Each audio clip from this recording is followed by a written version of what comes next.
Switching gears now, we promised you all week long we'd be highlighting strong conservative women. So let's get right to it. So let's drop this notion that we're worse at race relations today than we were in the past, really. That means we've made no progress, really.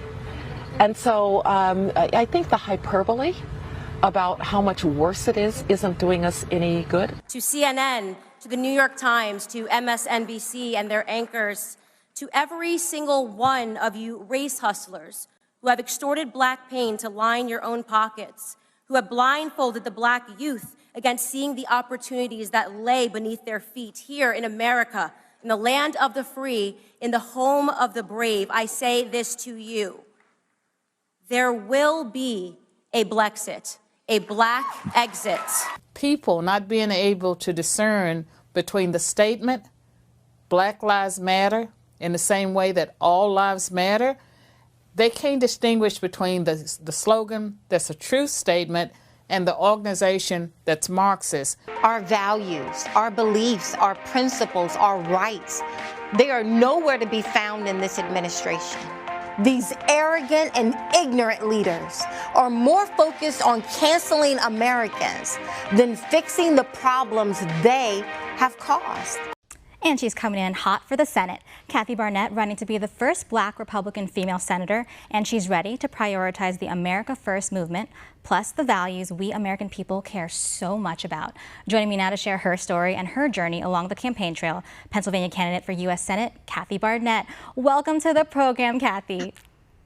Thank you so much. What an amazing intro. Thank you so much for having me on. I'm so excited to have you on. For those of you guys who don't know, I actually know Kathy back from my days when I was working at Fox, and I met her years ago. And I remember when I met you, I didn't know of any of your political aspirations yet, and I just remember thinking, this woman has a huge future ahead of her, and she would make an excellent politician. So for those of our viewers who don't know about your background, why don't you tell us a little bit about it and what inspired you to run?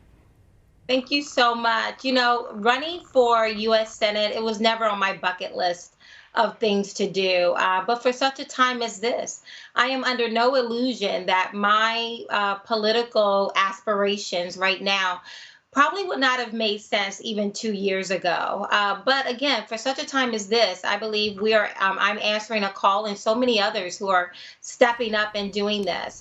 To my background, I grew up on a very small rural farm in southern Alabama. I grew up in a home with no insulation, no running water, an outhouse in the back and a well on the side.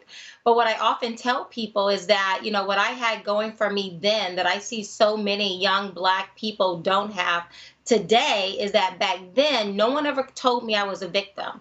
No one ever looked at me and said, Kathy, because you're black, because you're a woman, because you're poor, all the odds are against you, so you might as well not try. So I did not walk into my future as an adult with the psychology of lack. I did not feel inferior because of the color of my skin.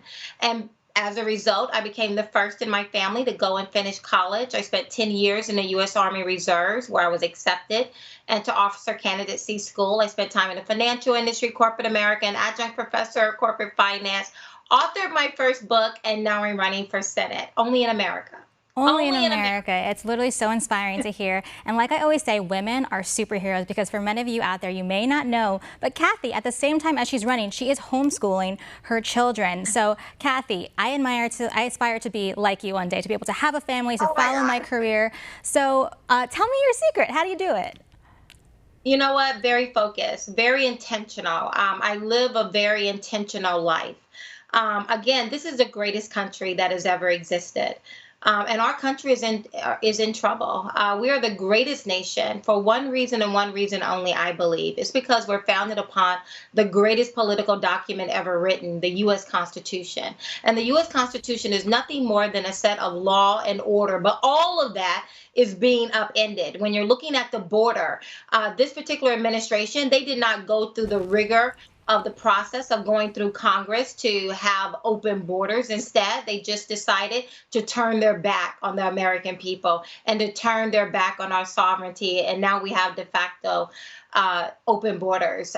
They didn't go to they didn't go through the rigors of going through Congress to get higher wages. Instead, they just said we're going to incentivize people to stay home and force higher wages on the American people. They don't go to the Constitution. I mean, the Constitution is very clear on how elections should be ran.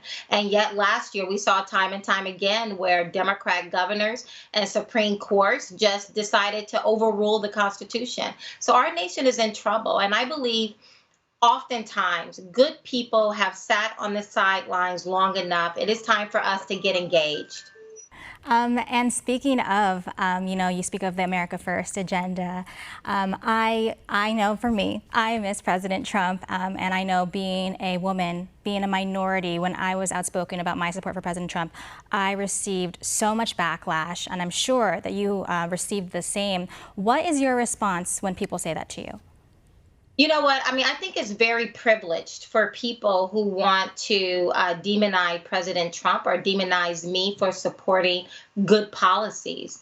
I think it's very hypocritical. I think it's very privileged, actually, for those who want to dissect tweets when you're living underneath a rock and you're just trying to claw your way from underneath that rock and be able to create a life for yourself. That's exactly where I was many years ago.